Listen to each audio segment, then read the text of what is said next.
The elected president of Uganda Kyagulanyi Ssentamu Robert Bobi bwetwogera kati ate Asumatuse abatuju ba Museveni bateekawo buli kaneno Museveni abaako akapya kaleeta ng'ayagala okutuusa ku bulamu bwa His Excellency Kyagulanyi Ssentamu Robert Bobi obulabe naye munange mwami Tebuhabulwa aswadde kubanga gwateekateeka okwagala okusaanyaawo ate bannayuganda gwe basinga okwetaaga.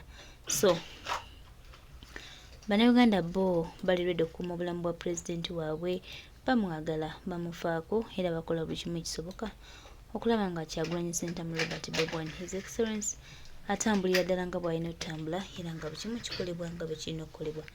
Ne mwami Tebuhabulwa ye alowooza nti bino byali mukola bigenda mutwala mu maaso oba bigenda mufuula omuwanguzi oba bigenda mufuula ow'enjawulo naye nga munange ali mu kwesimira ntaana ate kino kyakola ajja kyejjusa ate tayimu obudde bwe buweddeko ne bw'anaalemerako atya ne bw'anaabuzaabuza ne bw'anaayagala okumalamu bannayuganda amaanyi ne bw'anaayagala okulowooza abantu nti bannayuganda tebakyalina kyakuddako tongera omujjukiza n'omutegeeza kaseera buseera ate akaseera akajja ajja kawulira. Time is money but akadde ka Museveni ko tukkirize kalabika nga kaweddeyo. Ffe nga bannayuganda abaagala enkyukakyuka abatunda Uganda okulaba ng'etambula tulina okukkiriza nti mwami Tebuhabulwa ajja kusayininga endagaano erikawo obukulembeze ate very soon. Enkya tujjako era nga ffe bawanguzi kuba n'ekirayinza obutasuula kuba wano tuliwo bangi nnyo. Tuli bangi nnyo. Wangi. Seka. Wangi. Waba tudde nti bali mu kwongera hate speech kyekisingako. Hate speech. Nga wonaga. Era nze kyennooza kubanga era kiraga bali mu kwongera. Message gye bafulumya ya bukyayi. Tuba tukonda. Kwatosanga gavumenti oba nti oba child abuse ate nga tebiriiko. Wumaluleeta ono omwana mujja kiwulira asomese bano abaana abatalaba akagondi ke babagamba kuba alina laptop omuteeke kinene. Okay. Tetulina budde kasuku tusooke tulumbe kakawuntike tukabeereko ennaku newe kaba tekagenze leero n'enkya tukabeereko n'okwosa enkya tukabeereko tukawe ennaku ezo. Olwaleero buli mwana balo reporting isawe sawe moddemo reporting n'ekiro kyaleero kuba tuli bangi esobola okugenda. Mujja kiwulira sooka otuyigirize nno ye nga tojjira mu video. Zuno zize. Kino ndowooza mukiraba laptop yeno kati nze ndi ku page yoyo fala. Mugiraba yiyo page yagundi kasuku yiyo mugiraba then wano nze mbadde mmaze okureportinga. Then ojja wano awali options zino waliwo kuliko join, subscribe, then likes ne shares, download, then kano buno dotted obusatu buno wali nti ojaba waliwo thanks, clip, save, then report. Iyo report mugiraba wano wonyita report nga then oyagala oselectinga like choyagala okureporting. Tulina ku reportinga gondi yemu hate speech. Yeah. To reporting hate speech, right? Kati deni ngononya hate speech wane hate speech eriwa. Hate speech sijiraba wano waliwo hateful or abusive content. Hateful ndowooza tugende neno. Hateful or abusive content. Wonyiga. Ngogamba choose. Ngogamba wano promotes hatred or violence. Waliwo ne abusing vulnerable individuals, then abusive title or description of which together then go select soka waggulu esatu mulaba ngoga ye yoga then go mala ojja wano ku next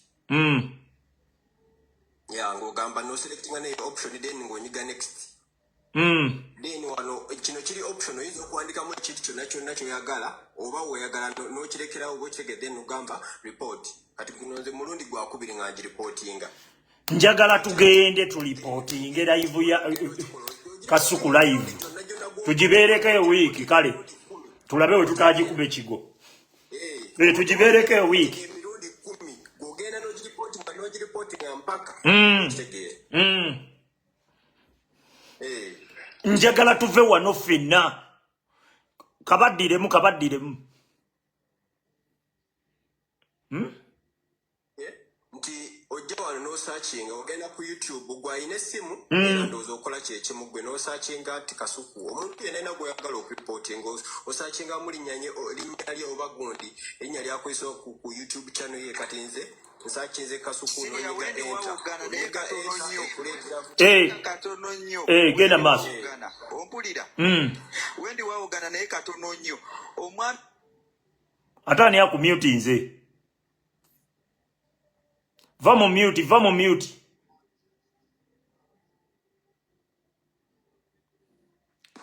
okay omwami kyasembezayo kyekisinga omugaso awo bagambira teekamu obubaka bw'olina okuwandiikira nti ono avuma pulezidenti wa Uganda he protects this awo olina okuteeramu ogamba pulezidenti ayinza obifuula bayinza okugamba bino bya politics gw'oteekamu buteesi olaba keke ensonga lwaki eyo bakutaddeko nti option ekitegeeza tekiri compulsory biri ebiri compulsory obiselectinze bakugambye option osobola okwongerezaako kyebakuwadde mujjakiwulira eyo ogiwandiika oli n'agisoma yennyini ekimuwa nnyo okusikira kuva ku kino ky'oyogera kyokola ataddewo awo obeeko kyonnyonnyola ngenda kukola video nga nkowoola abantu b'omu diaspora mwenna tulipotinge live ya Kasuku ffenna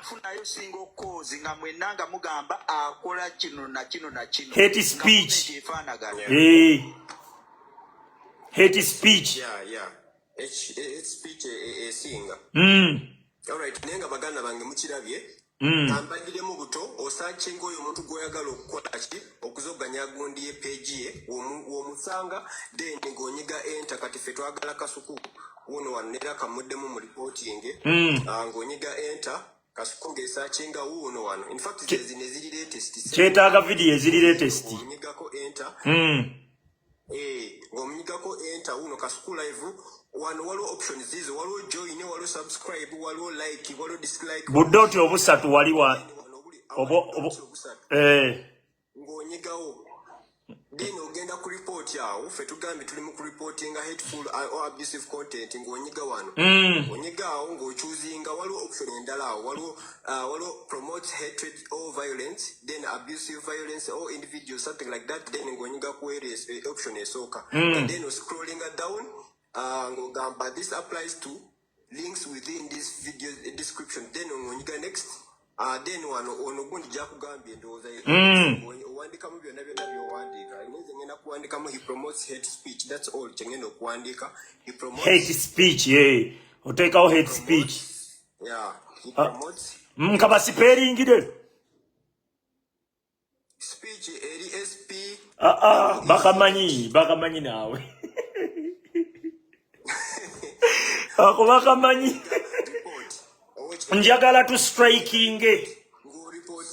tu striking YouTube ya Kasuku njagala mutunule kogundi okwo kubaako obulango bwakuba kampani ezirangirayo muzitubuulire osigera ngenda nange genda nzinoonye tubukube obwo bonna obuduukaduuka obuba promoting bwe bupromoting okubonabona kwa bannayuganda oba abantu abanyigirizibwa osegedde mugende mwenna mukayiikire muganda wange eki kale ndowooza muwulidde yenga kaganye kano okay nkomyewo bu YouTube kyetaaga tubwere I should report one cause please one cause here. Okay, you should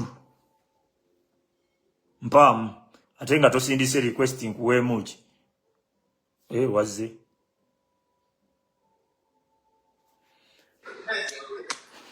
request yakedde yedda anko yo badde nzijenze ngekindese kugamba nti embwezo zibeera kuli ezitobeera ebimwa ebimwanga bitobera ng'emabega w'enkoko nga bigamba mbutwogera bwogezi tetulina action twabagamba eno struggle eyina phases kati twayingidde kye bayita action batugamba twogera bwogezi tetulina action kati katusooke tuddeko action tutandikire ku kasuku tusooke tugiyiwe nafunyefunye dda amasimu nnono operator ndi bannange nafunyefunye dda ku masimu nga waliwo abagamba bannaye ate ffe tetunabeera na buzibu baaba segedde kitegeeza bamanyi amakulu gaki gakino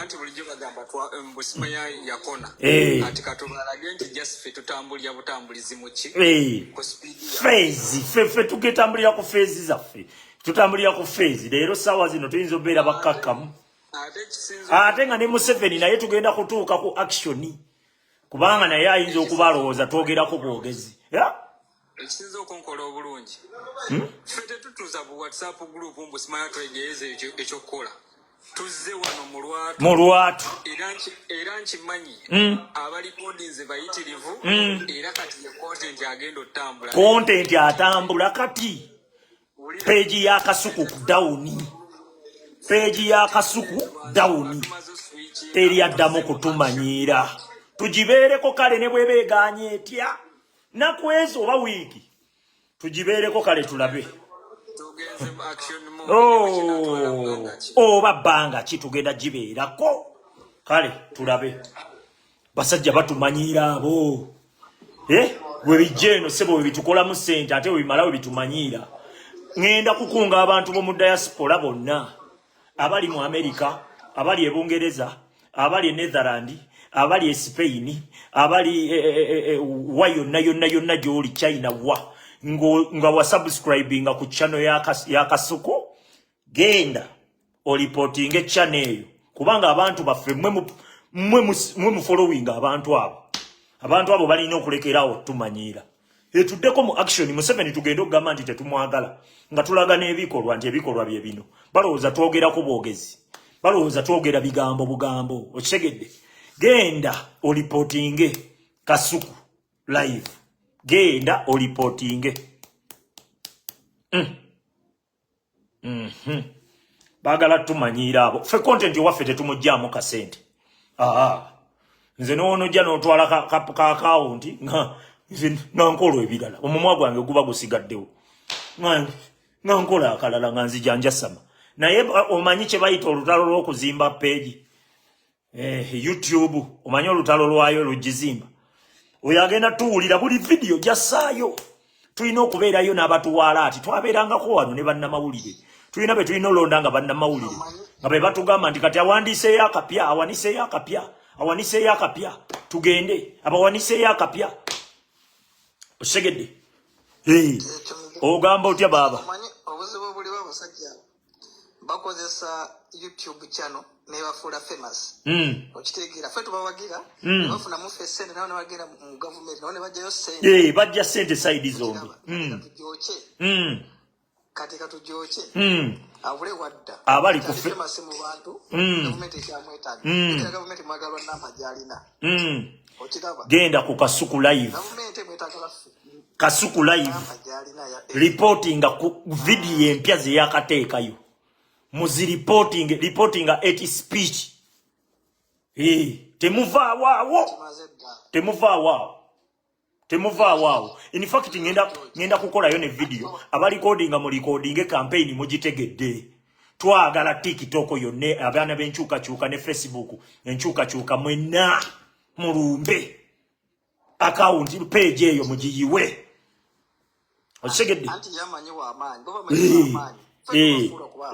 ka page katukatwale kale newe kabaka kuwaayo 10 olwo 10 katulukujjeko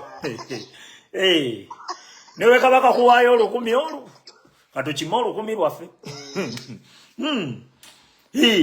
ogenda olyeza Museveni I don't know what to report. One help. Genda otekeko hate speech. Ekuwe option otekeko hate speech. Report bichi. Temwasoma nzayo wapifate nzembamba igiriza na mmwe mwagala kutusumbua. Bana benchuka mwasoma. Yeah. Mwagala kunjogeza luzungulufu. Katukanyumirweko kano. Banaye kagenda tunyumira. Kagenda fuuka vibe. Obo YouTube tugenda bukima bwonna. Honorable Comfort nkulamusiza. Obo YouTube tugenda bukima bwonna. Nina amajewo gange wano South Africa. Nienda bagamba bayiikewo ng'ebyo bitano. Ndabagamba mulumbe. Mulumbe wange wannakayima. Gwendayira.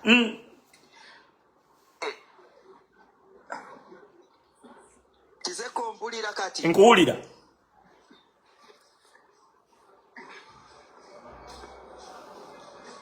Lo blaza webale kuweereza mwami Kiseka. Kale nawe webale kubaako. Endi nnyo mpulira. Yanze nkuwa ekitiibwa abo bonna abakuzaala wa muganda wa eriko.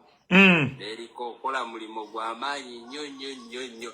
Era mu New Uganda yemu abali mu kifo ky'okumwanjo ffenna. Namwe mugenda beera mu kifo kya kumwanjo. Ffenna tugenda mu kifo kya kumwanjo. Ffenna. Era tetugwa mu maanyi ye message gye tuwa bannayuganda. Era gwe mulaba yena tubuzaabuza temupowa. Buli page gy'ateekayo, buli video gy'ateekayo. Bannayuganda mu kitegeere kino. Hate speech.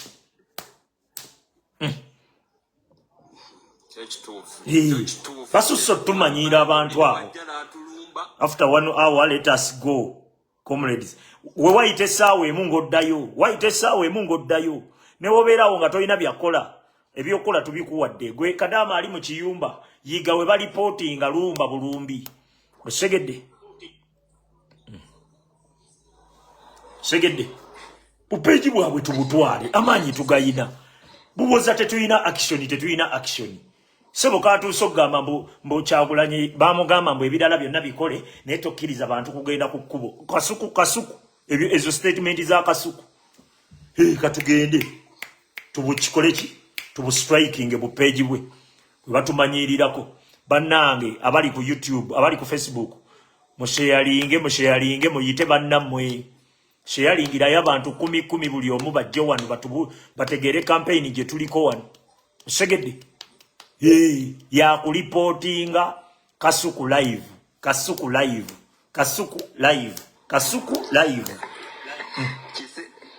Kiseka. Webale ndayira amayembe gange agenda kayima. Fezi okulipotinga we kugaana. Tugenda wandika email tukireyiminga copyright.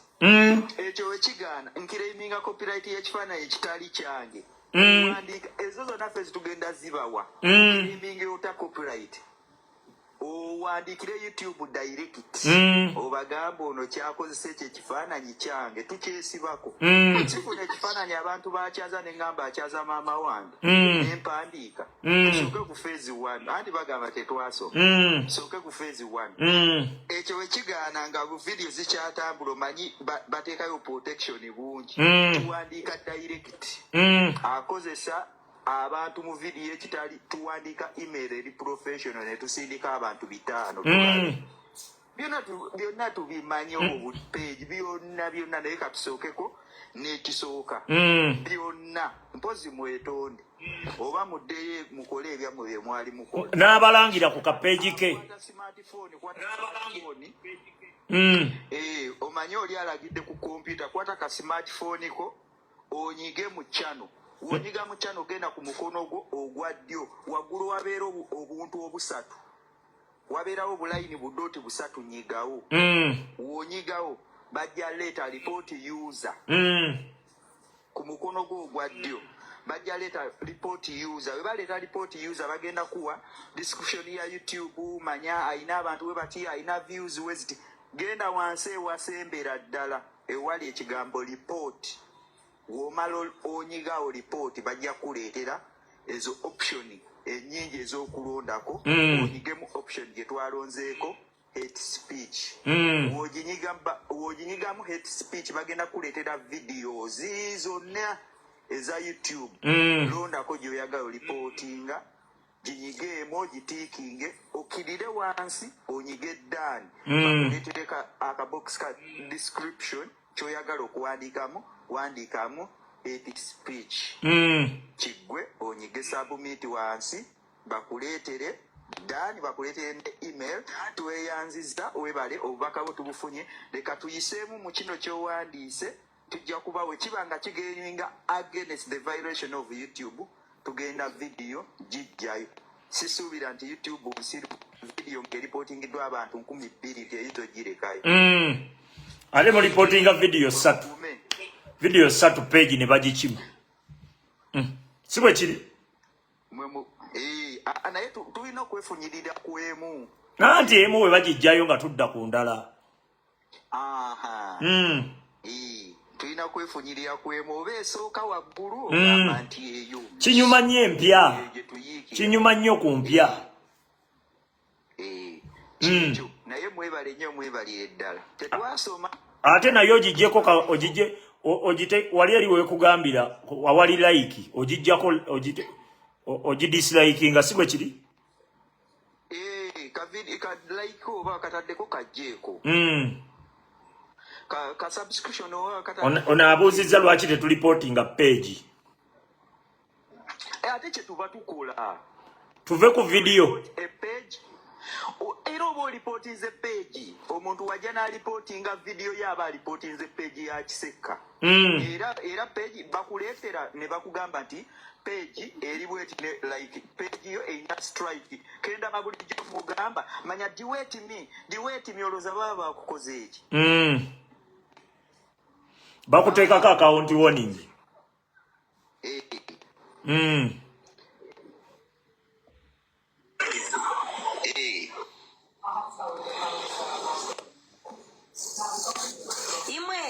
ewe imwe panyankole mwe murugo mukujamba muze kuripotinga kudanga ko amanya cha page cha kasupa agama Mwana reporting a video shot mundu kumwe tinkwenda kushisha bwira I've already done it.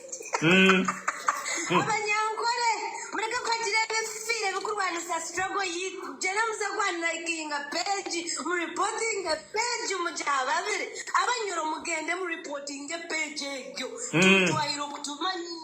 tujwairo kutumanyira mu struggle bamanyira ka president wait abanyoro mugende mu reporting ekipeji kya Kasuku live oteke hakukwata bakazi omuntu atunda na nude za bakazi Kasuku atunda nude zi Kasuku ogo murora atemura abantu Kasuku byone mize yona mira jukora Kasuku atwara pornography mu masomero we waite sawa ngoli awo toyina byakola ngoddayo ngo reportinga ne wobo oyitaayitawo onajjukira ng'oddayo ng'olipotinga bakuraba kasaka ntaito n'ogarukayo n'olipotinga emvulirinywa abanyoro okubaza nayinywe abanyakole abakigende mukuparagura pe muleke kule ekishisha kibondo kyasityo kutumanyira nkiteera struggle yitu olyo n'obuuza mu sure we can do it yes sure we can do it gendo ababire kifiire gendo ababire kyapeji kyabo kandi kusura heze Kasuku na nondejo ntumukurata obo bwabwe yebona bwakushitama nabwo mukati bakamanyira struggle ntwakubutera umuntu ngo mugende muhababire mwahurra uyanjira mwahurra munyanyazi thank you so much you can do the same and with one voice we can do it bamanyira struggle bamanya itujire nayo Kasuku n'ekisirani ekyo kiwagamba n'amazima kya Kasuku n'ekisirani musitani nakwata abakazi natwara pornography mu mashomero kisakakangoleka kubanga violence katamutandiseko ndibize kale sky wanji Assalamu alaikum warahmatullahi waalaikum salaam warahmatullahi wabarakatuh oba nangabe waffe bayite mulwe wammwe tekirina buzibu Zende mukubayita mu lugisu. Botu esimu amemba ne muze mu reporting account yo Kasuku. Ne muze mu reporting mu aku promoting a hate speech. sese nga ne kuganikana china na makuli reportinga zi video zewe zibiri nanye ni mwingi muze mu reporting ke kugana ku kumani dada wabone mudambo mu Uganda yefe meeting shama agenda kulisa udade bya kukutangira bawarabu ni muze mu reporting account ye basiza boni bali asiringi ifefe ni kubonabona mu mawanga ke kuliko mu igwanga lyefe uro museza Museveni yo China ni muze mu reporting account yewe ngambere bakabire okukogesefe mudambo kubogese mudambo tukabire wamu banga bali nabo tubanga tukaba nabo bakabe saka nine na